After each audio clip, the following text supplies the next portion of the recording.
To everyone. This is Dr.R.Thulasiram, Associate Professor, Department of Social Sciences, Faculty of Agricultural Sciences, Bharat Institute of Technology and Sciences, Chennai. So today, the topic of this lecture is risk and uncertainty in agricultural marketing. So this is one of the topics that is coming under the course, Agricultural Marketing and Prices. So this is an important course for the third students, and they'll be having this course at their 5th semester. So now we will move on to the topic.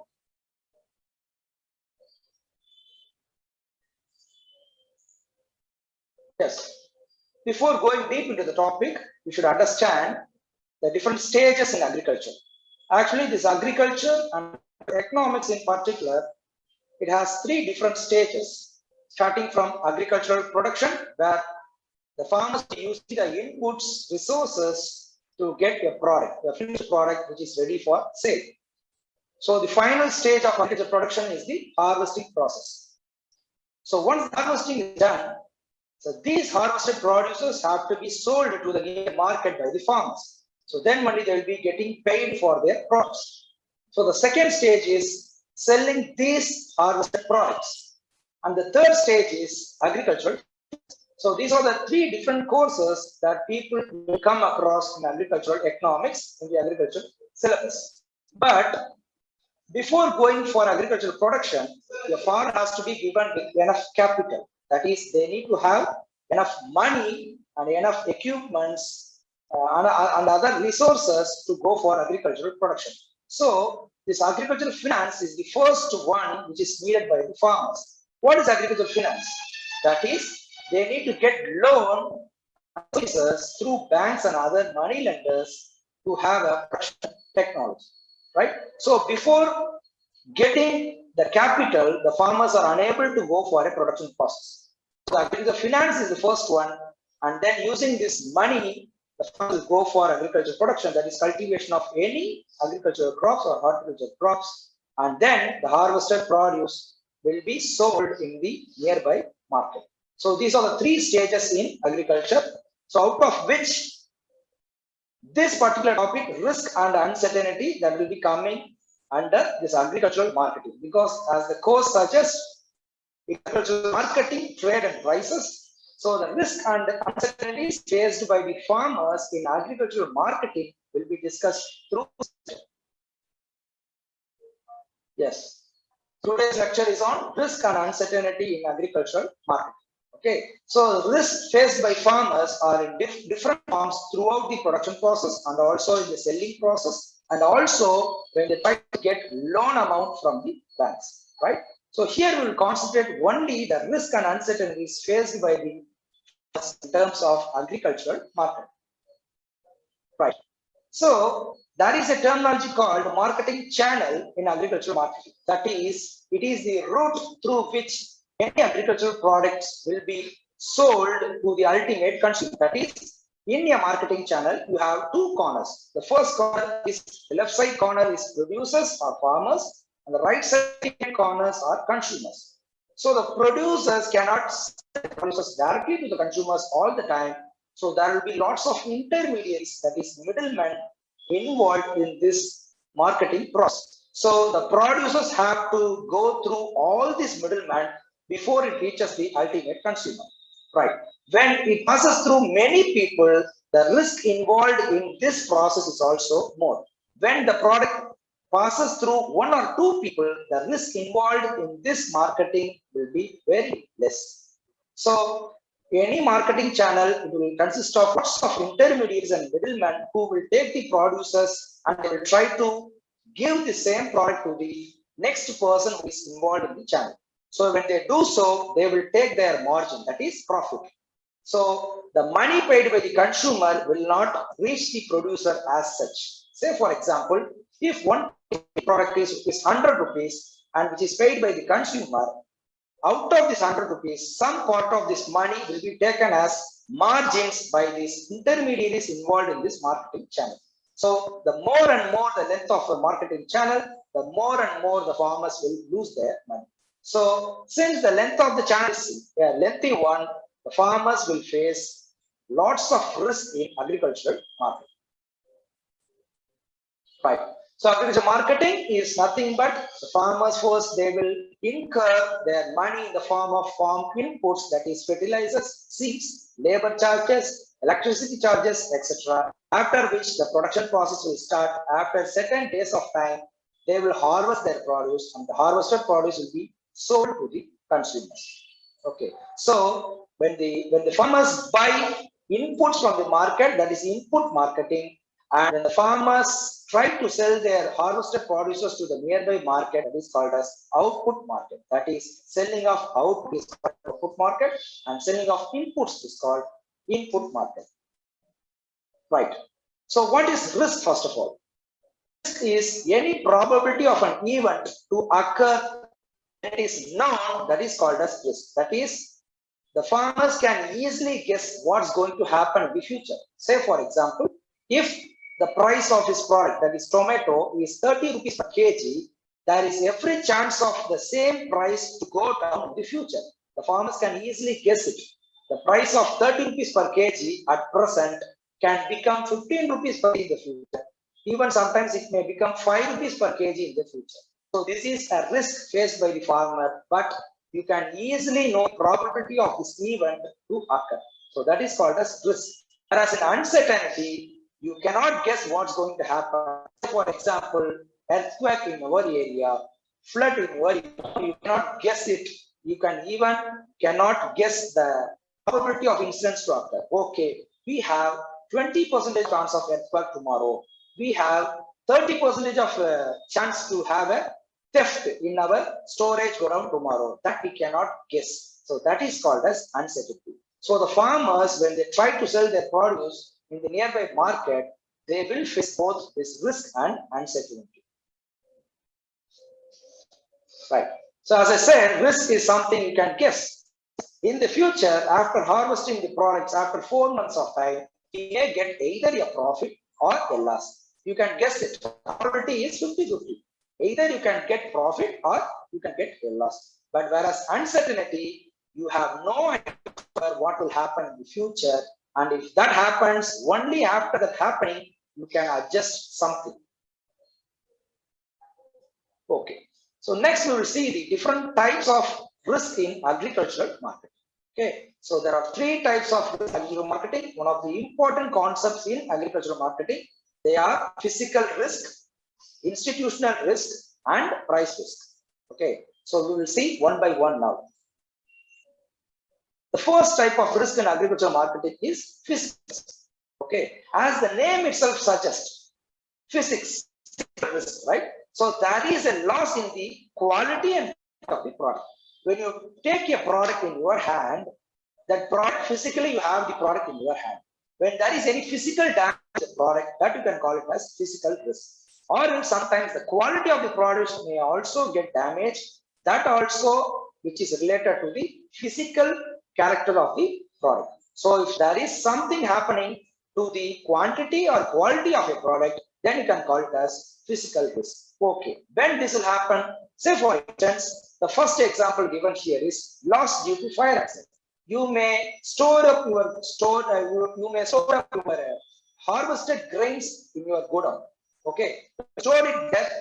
There may be a pest incident. There may be a fire accident. That may happen in your godown. So if that happens, there will be a heavy loss in the quantity of your product and also the quality of the product. Yes, when there is fire accident, everything will get damaged. So the whole quantity will get damaged. Okay, but what about the quality of the product? When we will have a poor quality of a product, say for instance, when you store up the product in your godown or any warehouses, you may lose the quality of the product or some part of quantity of the product due to the incidence of rodents, pests, and diseases. You can see here rats. It is so much that whatever we store up in your house, so the quantity and quality of the stored up things that will get damaged so often in our home. So the same thing will happen in the storage also with respect to farmers, right? You can see the damaged apple, that is fruit borer. You can see the paddy, so that is called as rice weevil, and you can also see some wheat grains, okay, that is being damaged by weevils. Okay, so these kind of pests that will attack the stored up grains, and there will be a loss of both quality and quantity of the product. So here I can see it is very clear that it is being poured into the grains, food grains, that there is heavy damage of quality of these food grains. When these grains are being sent to the nearby market, it will not have a good price because of the quality of the product. So by quoting the quality of this product, the farmers will be given with very, very low price, and so that the farmers will end up. So this is all about physical risk. And there is one more example that is coming under physical risk is losses that we face due to improper packaging, right? So because there are different types of agricultural commodities, each and every commodity is different in nature. Say for example, some of the commodities are perishable in nature, that is which decays quickly. Some of the other commodities are durable goods which can last for a long period of time. So according to these natures of the commodities, we have to select the appropriate packaging practices for each and every commodities. Say for example, you have plastic boxes, you can store some vegetables or something. You have corrugated fiber board, for example, you can store up fruits and vegetables in these boxes. You can see in the shops, supermarkets, you can see the hanging net. So that will be mostly used for fruits like grapes, plums, etc. for storage purposes and packing purposes, right? When you go to the supermarket, if you see kiwi fruit, the kiwi fruit will be packed in a small box. It consists of 3 or 4 kiwi fruits, and it will be airtight container package. Okay, so different types of packaging devices, packaging practices that is very particular for different kinds of commodities. So if you don't go for a proper packaging, there will be a heavy loss both in the quantity and quality of the produce. Yes, here you can see some of the plastic containers that will be used for specific commodities, and you can also see corrugated boxes, which is very famous. Even boxes itself has some symbols where it donates the product inside these boxes is fragile. Fragile in the sense it is breakable. Okay, so accordingly we have to prefer based on the product that we need to export to other countries. We need to put a particular storage container. So these packaging practices also you would have seen, it is very close to us. In the foreign countries, very particularly, they used to have milk in these kind of package, right? So there is liquid packaging pouch and plastic bottles. Also, we use milk cartons to store up our milk products. Okay, so that's all about the physical risk. To have it in a nutshell, there are 3 types of physical risk. We can have a loss due to fire accidents. We can also have a loss due to rodents, pest and disease attacks. We can also face losses due to improper packing. Next one is price risk. The second type in agricultural marketing is the risk. The second type of risk faced by agricultural marketing is price risk. So the price risk, it is due to the fluctuation in the price of agricultural commodities. What is fluctuation? Say for example, if the price of the onion in March, it may be, and the same can become 50 rupees in April, and the same price can again become 150 rupees in May. So here you can see a continuous up and down movement of price data of onion commodity. The same can happen with lots of other. Say for example, tomato, if you take in order, it is one of the commodities where the price fluctuation is too much. Sometimes you can get tomato for 10 rupees per kg in the neighbor market. The same tomato can be sold for 80 rupees per kg in the same within a matter of 1 month or 2 weeks of time. So this is called as fluctuations. When the farmers faces such fluctuations, after harvesting, they will not get enough price for their products. Say for example, if the duration of a tomato crop, if it is say for example 60 days, before 60 days the price may be high. Because of this high price, the farmers would have gone for sowing of tomato. But after 60 days, when the price again, when it gets down, the harvested produce, same farmer will be sold in the market only for a low price. Okay, so this is a problem faced by the farmer. These changes in price, it may be either upward or it may come down or it may come up. Okay, as the farmers are concerned, when the price goes up, it is highly beneficial. So that is why in this picture it is shown in green color. And when it comes down, it is not a beneficial thing for the farmers. That is why it is shown in red color. Okay. Then, if the price is too much, If it is too heavy, the farmers can enjoy the high price, but not the consumers. A good marketing system is not only satisfying the farmers, but also the consumers, because they are the two pillars of any marketing system. Right. So the price of anything, it is decided by the market forces of any particular market. What is market forces? The demand and supply of any particular commodity is the market forces of that particular commodity. So why it is called as market forces? Because the demand and supply of any product that decides the price of that particular product. Say for example, the demand of brinjal is high in the market, the price will be too high. When the demand of brinjal is low in the market, the price will be too low. And also, when the supply of any commodity is more in the market, that is, we have more product in the market, but the demand by the consumers is very low, that time this product will be sold for very low price in the market, because nobody is there waiting to buy this product. So you have to reduce the price before you try to sell the product. So this demand and supply, the change in these two data, the price of any particular commodity will change.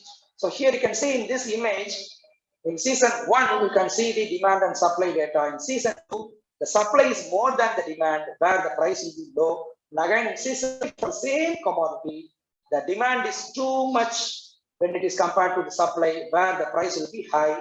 And again, in the season 4, the demand is very, very less when compared to the supply. So that season, the price will be too low in the market. So this is called fluctuation, and that is what we have discussed in this slide in terms of blue and red color, and green and red color. Right. So that's all about price risk. And when you see this price risk, it is all about the market. Okay. So, and it is all about the market forces, that is demand and supply. This is why this price risk is otherwise called as market risk. The price risk is otherwise called as market risk because it is decided by the market forces called demand and supply. Okay.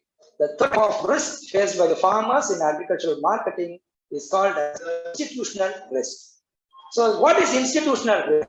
Institution here denotes not the officers. Institution here denotes it is the government. So this risk for the farmers, it is happening only because of the government. So what government does? When the government will pose a severe threat to the farmers, that we will see now. When the government changes any budget policy, when the government changes any price policy, that will be a high risk to the farmers. Say for example, when the government announces a price for any commodities, and if the price is found to be low than the total cost of cultivation, the farmers will end up in risk. And also, when the farmers go for sale of a particular commodity, when the price is high, but after once if the government try to reduce the price of the same commodity, after harvesting, the farmers may face a risk in the price. So this price risk also, it is the responsible person for this price risk is government. So that is why it is called as government risk, and it is otherwise called as institutional risk. And governments can also change the rules sometimes. So for example, suddenly they will restrict the movement of lorries from the state of Tamil Nadu to the state of Kerala. When they restrict the movement of lorries from one state to another, the vegetables which is transported from Tamil Nadu to Kerala, say for example, that will be in a particular place, and when it is holded up for 2 or 3 days, since the vegetables and fruits are highly perishable, which quickly there will be heavy destruction in the quality of these commodities. When there is heavy destruction in the quality of these commodities, the farmers will not get enough price for these products, quoting that the quality of the producers are not up to the mark. So these risks have been arise only because of government, and that too because there are new rules that can damage the farmers. And also, not only domestically, internationally also, the government plays an important role to give farmers a risk. When it happens, when there is a new export policy or import policy posed by the government to the Indian farmers, the farmers again will face risk. What is that policy? Say for example, if the farmers are not allowed to export their produce to the foreign countries, they will not get extra price for their products, because always most of the products the farmers will get more prices for their products in the foreign countries than the domestic countries. So the government sometimes, to safeguard the domestic consumers, to safeguard the supply to the domestic consumers, the government many a times they will restrict the flow of goods from our country to any foreign country. That is restriction of exports. So due to these restrictions, the farmers are the heavy one to get hit. Okay, so this is also one of the risks faced by the farmers when they try to export goods from their country to other country. And also, the same rules can be applicable for import also, where the government will permit the Indian farmers to import any agricultural products from other countries. So these kind of restrictions will cause huge farmers in agricultural marketing. Right. So here you can see a typical example that everyone comes across in the daily news. When there is restriction, when there is a labor strike, when there is a loadman unloadman strike or the driver strike, lorry strike that prevails in areas of India. So you can see in this picture, you can see number of lorries that is not in work, that is being bolted in a particular place. So the fruit vegetables that highly depends on the lorries for the transport from one place to another, that will get damaged. The quality, also the quantity of vegetables and fruits which is being transported from one area to another area, that will get damaged. So the farmers will end up in loss. So this is a risk faced by the farmers in agriculture marketing, and that risk is only because of the government, and that is risk is called as institutional risk. And also, when there is a restrictions posed by the government in terms of export and import, the Indian rupee value also has a change. It may increase when there is export, and when the export is restricted, of course, we need to go for import. That time, the value again decreases. Right. So, how to control this kind of risk? So far, see three different types of risk. That is physical risk, that is loss due to pest attack, loss due to fire accidents, etc. And the second one is price risk, which is happened in the market, and that is why it is called as market risk, where you can see high fluctuation in the price. And the third one is institutional risk, that is arising out of the government's new policy and regulations. And now we will see how we can control all these three risks in agricultural market. The first control measure, as we were discussing about the fire accidents and quality deterioration of agricultural products, the first physical risk control is we can use fireproof materials in the storage structures, and we can also use improved storage structures because there are some improved storage structures, that is Xylo, S-I-L-O. Xylo, it is one of the improved storage structures where we can keep tons and tons of food grains in a single place. Okay, so these kind of storage structures will help the farmers to protect the products in terms of damage. And also we were talking about poor packaging practices that deteriorates the quality of the products. So for that you can use proper packaging materials, and also we can transfer the physical losses to the insurance company. We can insure our products before we try to sell it. If there is any damage with respect to the quality or quantity of our products, the burden will be borne by the insurance company. So we will not get the damage, right? And also we can necessary pre-storage treatments before we try to store up any agricultural commodities. The pre-storage statements, for example, vapor heat treatment. So this will remove fruit borers in foods. Likewise, for each and every commodity, agricultural commodity, we can go at different pre-storage treatments, after which we can go for storing the produces. So how we can control the price risk? As I already told you, price is otherwise called as market risk. Okay, there is a say that the farmers are only the price takers, but not the price makers. What is price takers? Price takers in the sense, whatever is fixed by the other intermediaries, other big industrial people, that price has to be accepted by the farmers. They have no say in price fixation. And price maker is here is not farmers. It is decided by the third party. The farmers, because of long distance to the nearby market, they have to accept price which is fixed by the third party, right? So what we can do for this? the government can come up with fixing minimum support price for the farmers. What is the minimum support price? It is famously called as MSP.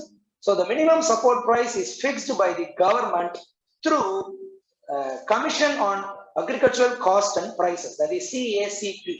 So that is a project run by the government, both state government and central government. So in this project, the cost of cultivation data will be collected by different farmers, from the different farmers by the junior research fellows and senior research fellows from respective state universities. And based on the total cost of cultivation data, the price will be fixed for such commodities. If the total cost of cultivation is 40,000 per acre, the price will be fixed as 60,000 or 70,000 or 80,000, which is more than the cost of cultivation. That will help the farmers to avoid loss, right? And the second one is we can also go for contract farming, where before sowing itself, the farmers can go for contract with any of the private agencies that after the harvesting is done, these products will be sent only to your company and you have to pay me a substantial price. So that is called as contract farming. And another important method of controlling price risk is forward and future contract marketing methods. That is, in the present day itself, we can fix a contract between the government and you, or with the private company and the farmers, and the price, whatever which is fixed now, at the same price, the product will be sold in the future, even though the price comes down. Say, for example, if the price that is fixed in the futures contract is 100 rupees now, in the future, after 4 months, if the price goes down as 60 rupees also, it won't cause any damage to the farmers, because already made an agreement with the private agencies and the government that he will sell the produce only for rupees 100 per kg. So this is one of the other methods that can control the market risk. And another method is called speculation and hedging. That we will see in the future slides. Right. So as I told you, contract farming is agreement between producer and a processor, and processor sometimes may be a potential buyer, right? And the inputs which is required for the production process of the products, that will be supplied by that potential buyer. If the industry wants to buy any vegetable from you, to grow these vegetables, the industry themselves will be providing you enough inputs. So that is the contract made between the farmers and the industries, right? So it increases the private sector investment in the field of agriculture, and it generates a steady source of income to the farmers. They will never consider the market price, because everything is based on the agreement made between farmers and the industries. And here you can see some of the private companies who are involved in contract farming. Say, for example, Suguna Poultry Farm at Coimbatore, Apache Cotton Company at Coimbatore, Pepsi Foods and Gorgon, United Breweries at Bangalore. Okay, so say for example, I have taken Suguna Poultry Farm for this particular lecture. So here what happens, the input will be supplied by the company to the farmers, and the farmer's role is now rearing. Okay, and after rearing, when the chickens are ready for sale, the farmers will deliver this output to the company who have provided enough input supplies to the farmers. So this is an agreement made by a personal private farmer and a private company called Suguna. So this is an important example for contract farming. So this is the emblem of Suguna Foods, and this is the emblem of logo of Apache Ecologic Farm to Fashion Industry. Right. So there is another example, that is FCA. Okay. So what is FCA? Food Corporation of India, that procures food grades directly from the farmers. So what is procurement?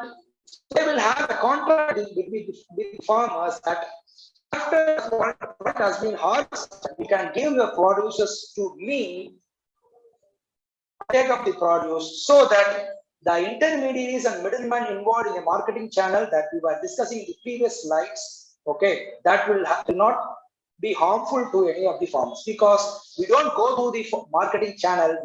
We are going to give our food to the Food Corporation of India. Okay, why should I give my product to the Food Corporation of India? Because after I harvest my produce, when the price is low in the market, I cannot sell my product in the market because of the low price, and I cannot store up produce also because I don't have storage structures. Okay, so the farmers, mostly Indian farmers are small and marginal farmers. Okay, what they are doing, they are in immediate cash requirement. So immediately after harvesting, they have to sell their produce because they need to pay someone some money. The borrowed money has to be paid in time. So even though price is low in the market, the farmers have to sell their produce during low price period. Okay, because they don't have enough storage structures. So instead of doing this, the farmers can give the food grains to the Food Corporation of India, and the price will be determined by the government and then will be paid back to the farmers. The farmers, they don't have any problem with marketing channel, interface, etc.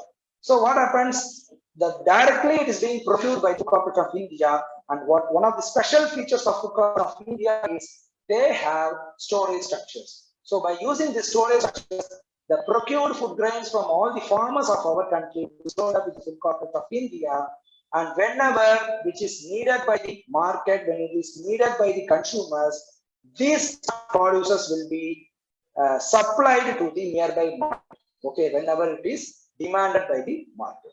Okay, so this Food Corporation of India will provide these procured food grains to the consumers again. How the consumers gets these food grains? Through the public distribution system, that is PDS, ration shops. Okay, so what is the process of this ration shop? The farmers or producers will be giving the food grains to the Food Corporation of India, right?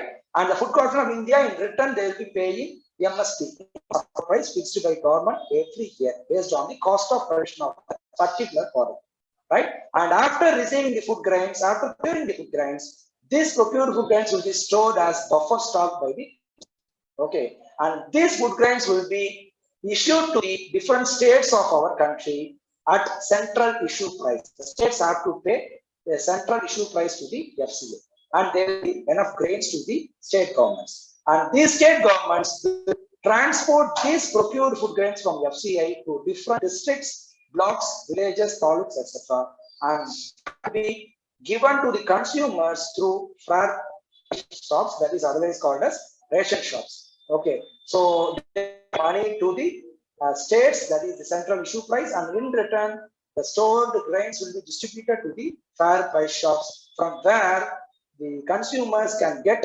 rice, wheat, oil, kerosene, and sugar, and other important essential commodities, right?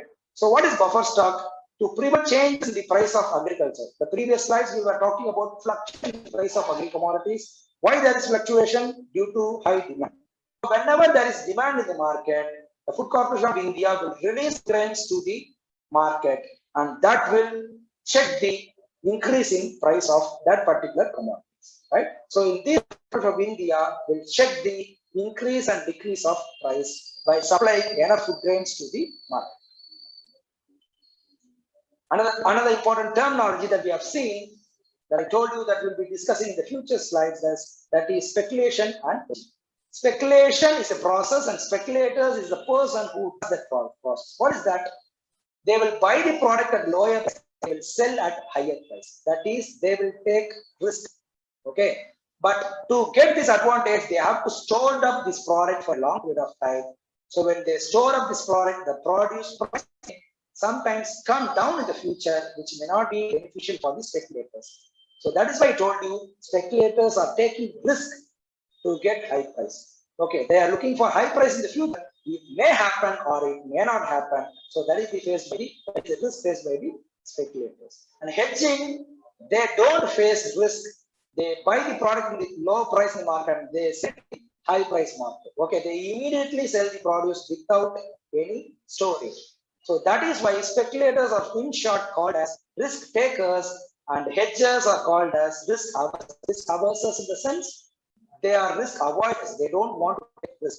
Very short period of time they will store up the produce and they will sell the same produce in the market where they can get high price. So this is one practice that we can follow to get rid of price. Right. So to conclude, the farmers are always clutches of auctioneers and other middlemen, and they had no say in the production. And Indian agriculture has a huge potential, but still is unorganized and unregulated in most of the area. And long been neglected for various reasons, that serious efforts have not been done on marketing of products as compared to its production. We are concentrating on production, but not on the marketing side. And recently in agricultural marketing in India, the processing and value addition is gaining importance. So we get high price in the future.